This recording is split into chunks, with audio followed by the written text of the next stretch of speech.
My name is Daniel Dickson. I'm a PhD candidate in political science at Concordia University. I'm from Toronto, Ontario. My research is on social policy in the areas of aging and disability. And prior to my graduate studies, I spent 5 years working as a support worker for people with intellectual and developmental disabilities.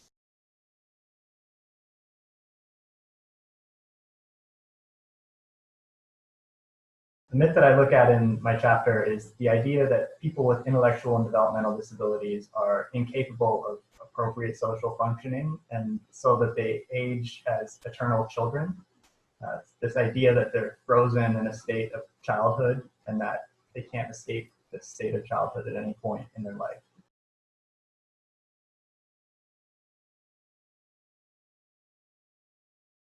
Myth is quite obviously false.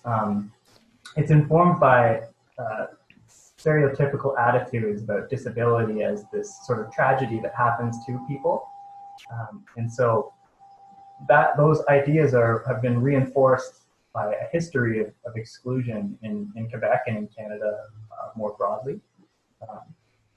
That legacy of exclusion dates back to before Canada became a country. It's most notably through the era of institutionalization, where people with intellectual and developmental disabilities were taken forcibly as children from their families and put into large residential institutions where they were kept secluded from society, sheltered away, and subjected to really abhorrent conditions. So physical, sexual abuse, over-medication, forced sterilization, really unsanitary conditions. And this persisted for a really long time. That era only recently came to an end. There's still a few institutions active in Canada, but mostly the model has shifted towards community living. So people with intellectual developmental disabilities are increasingly part of communities now. And as a result of not being subject to these terrible conditions, they're living more and more into older adulthood.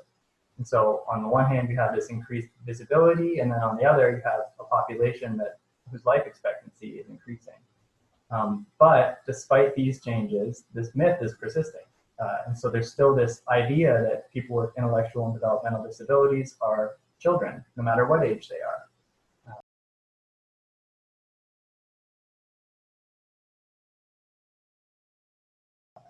And so that myth has been reinforced by cultural representations.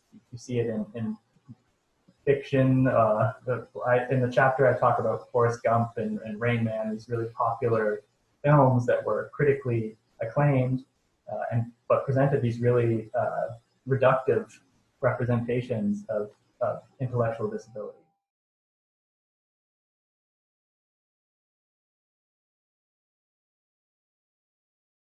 And it seems like it's really difficult for our social imagination to escape this trope of the central struggle in the lives of people with intellectual disabilities is overcoming their dependence on others.